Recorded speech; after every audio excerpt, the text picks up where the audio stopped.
Lightning crashes across the dark sky. Thunder roars like an angry monster. Rain pours down like someone dumped a giant bucket of water on the world.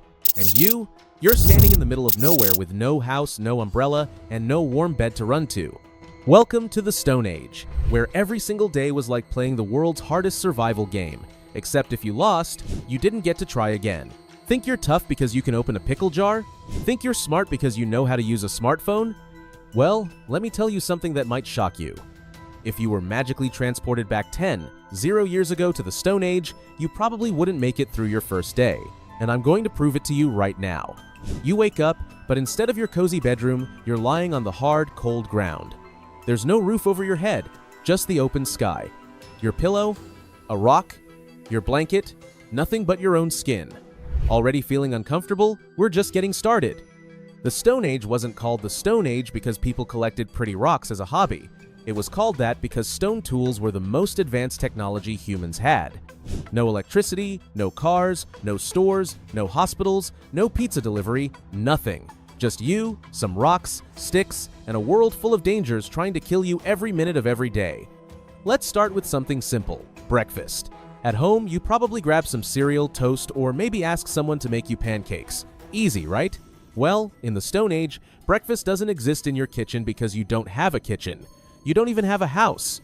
So where's your food going to come from? The grocery store? Nope, doesn't exist. The refrigerator? Also doesn't exist. Your food is running around in the forest on 4 legs, flying in the sky, or growing wild somewhere you've never been before. But here's the problem. You don't know which berries will give you a tasty snack and which ones will make you sick or even kill you. That pretty red berry might look delicious, but it could be your last meal ever. Stone Age people spent their entire childhood learning which plants were safe to eat. They had parents and grandparents teaching them every single day.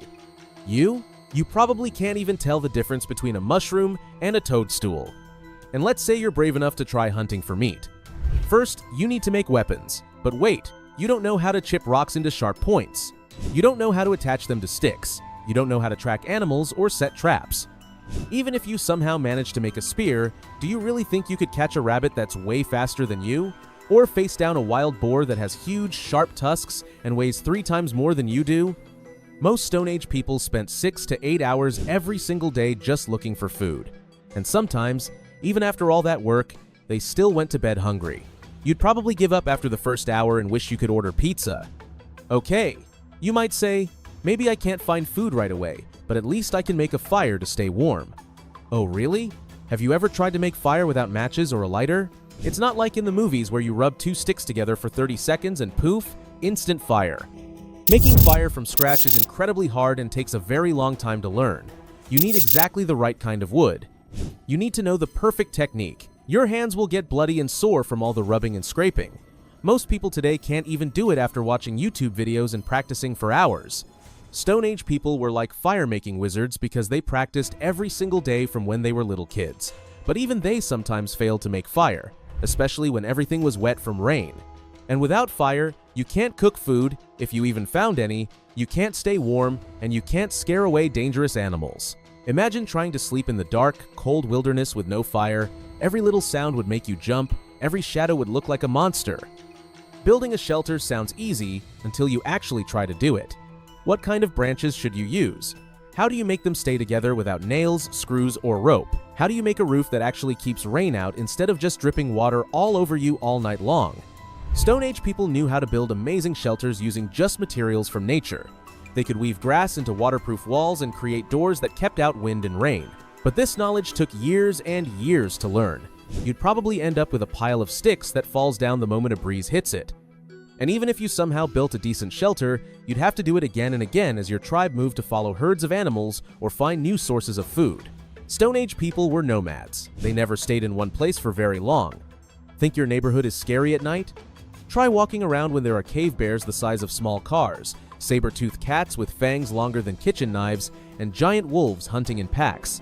These weren't the cute animals you see in zoos today. These were massive, powerful predators that saw humans as a nice, easy meal. A cave bear could break your bones with one swipe of its paw.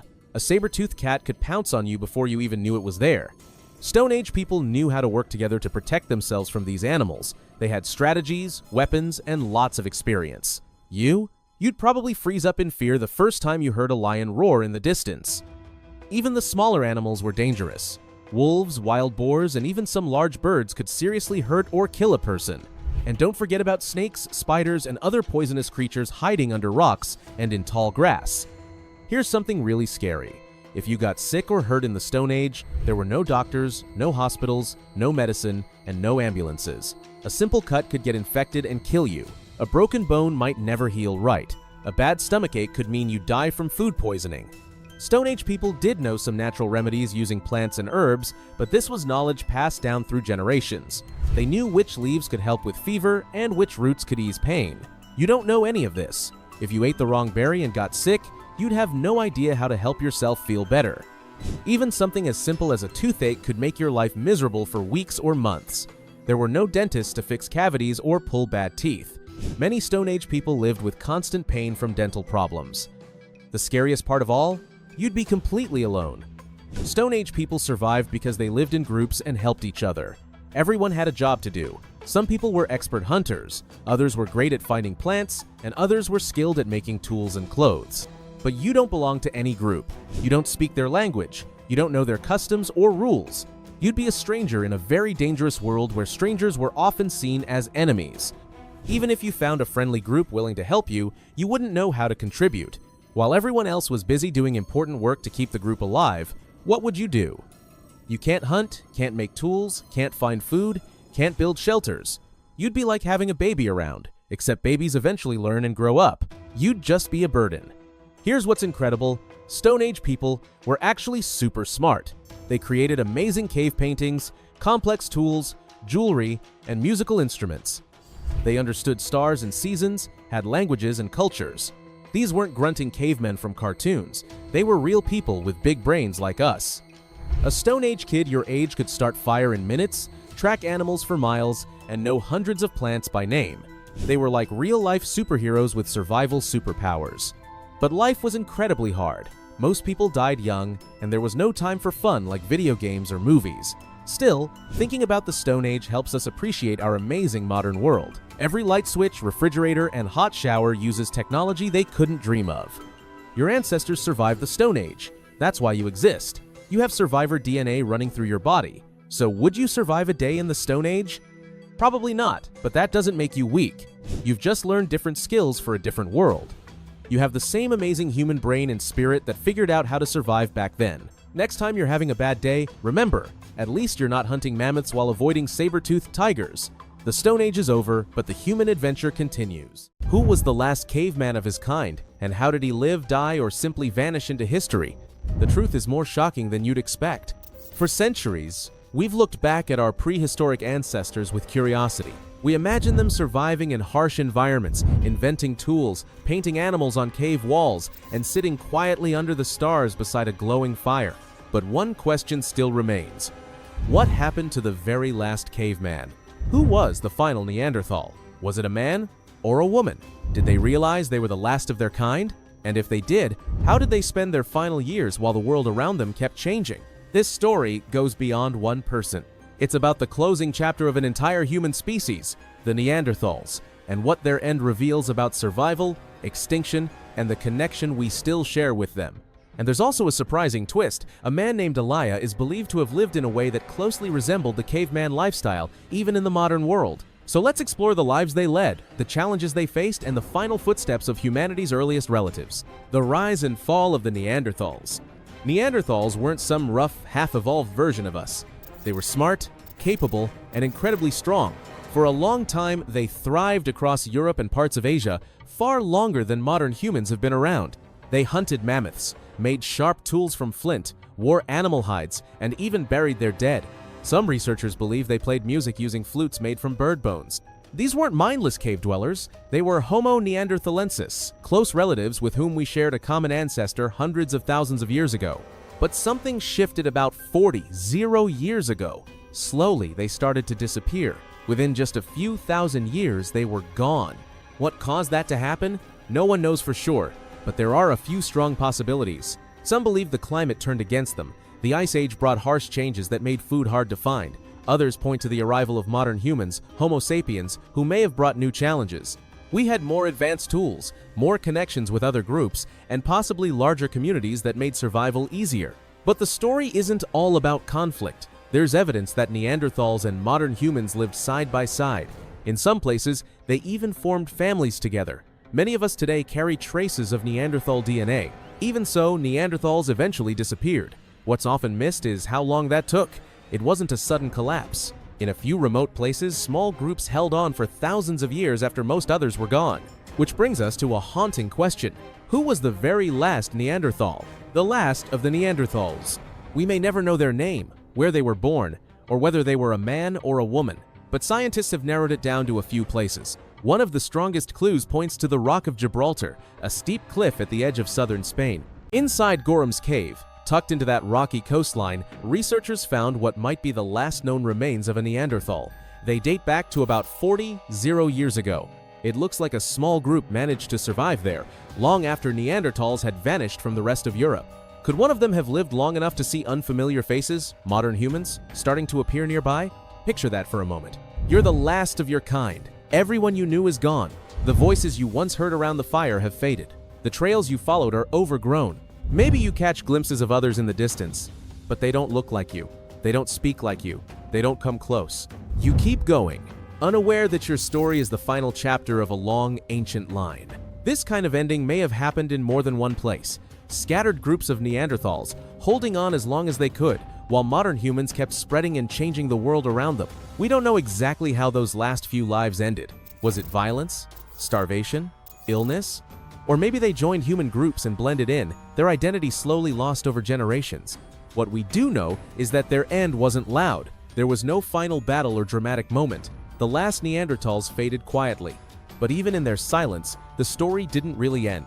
Aliyah, the modern caveman. Now jump ahead, not to another ancient age, but to our own time. In 2004, something unexpected happened. Anthropologists and journalists were shocked to find a man living deep in the Zagros Mountains of Iran, completely cut off from the modern world. His name was Aliyah. He had been living alone in a cave for decades. When people first met him, they guessed he was about 60 years old, though no one knew for sure. What caught everyone's attention wasn't just the cave he lived in, but the way he had survived all those years. After losing his family to a disease outbreak, Aliyah walked away from society and never came back. He found refuge in the mountains, where there was no electricity, no running water, no radio, and no human contact. He lived entirely off the land. He hunted small animals, gathered wild plants, drank from natural springs, and made do with what he could find. His clothes were stitched from animal hides. He used simple tools made from stone or whatever materials he could scavenge. The cave he lived in was dark and quiet, but for him, it was home. It wasn't all that different from how our early ancestors once lived. For more than 30 years, Aliyah stayed away from people. The nearby villagers knew he existed and would sometimes leave food at the edge of the forest, but he never came out to meet them. Over time, he became known as the last caveman of Iran.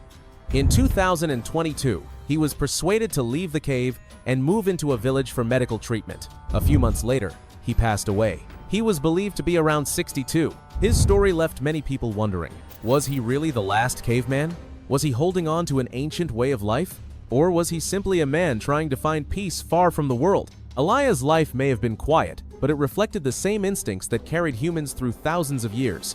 He adjusted to the world around him, he found ways to survive, and he never gave up. Today, scientists understand that Neanderthals had a lot more in common with us than people used to think. They weren't just wild figures hiding in caves. They were smart, emotional, and deeply connected to each other. They felt love, grief, creativity, and care. They played music, looked after the sick, and honored the dead.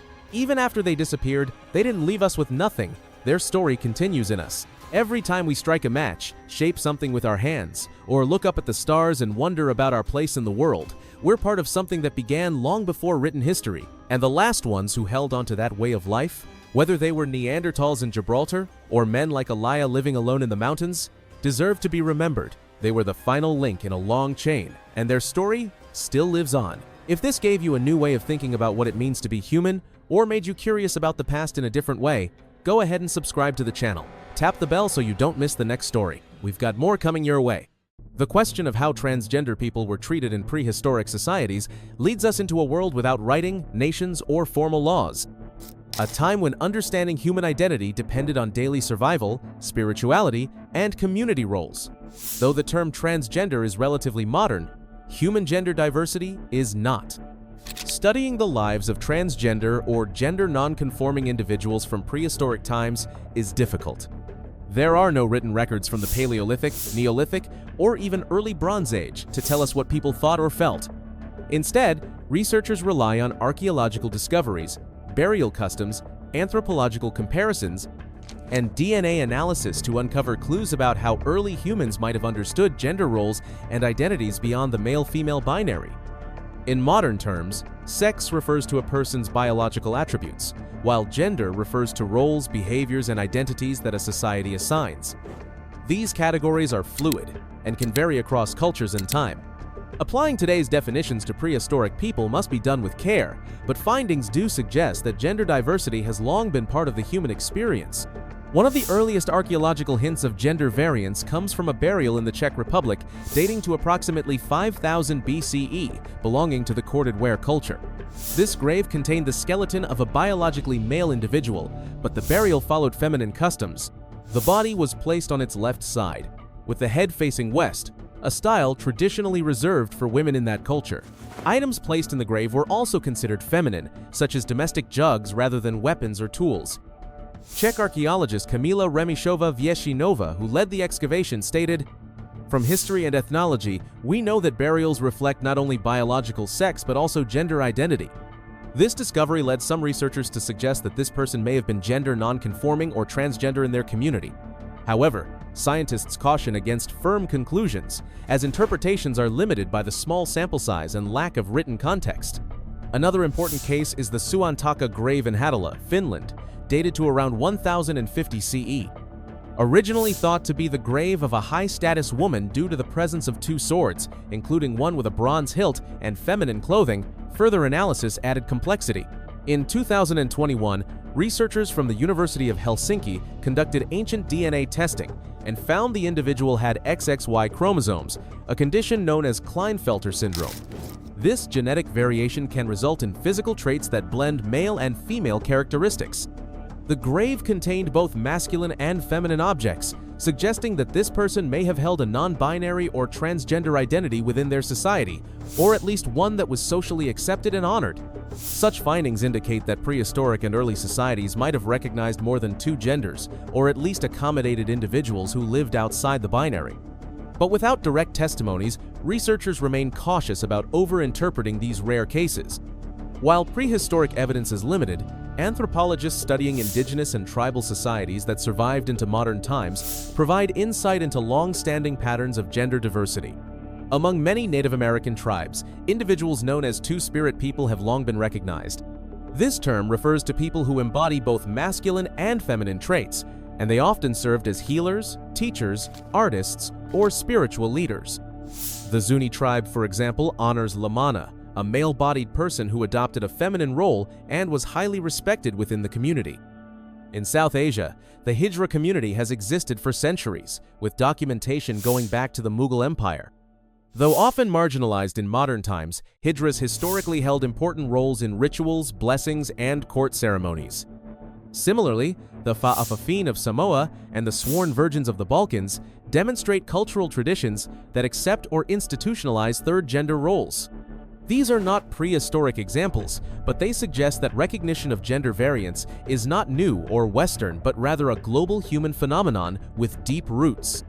When archaeologists examine cave paintings, carvings, and figurines from prehistoric times, some researchers propose that gender-fluid or androgynous imagery may have existed. For instance, in some prehistoric Venus figurines, the exaggerated features make it hard to determine specific gender markers. These figurines, dating back to around 30 BCE, are often interpreted as fertility symbols, but some may also reflect complex gender ideas. Another important area of research focuses on prehistoric shamanism. Shamans were believed to mediate between the human and spiritual world, and in some indigenous cultures, gender-variant individuals were often chosen for these roles. Some anthropologists suggest that shamans in Upper Paleolithic societies might have included gender-diverse individuals as their dual nature was considered powerful or mystical. A 1997 paper by Walter L. Williams, an anthropologist who studied gender-variant shamans in Eurasian traditions, argues that gender nonconformity was often linked with ritual status rather than exclusion.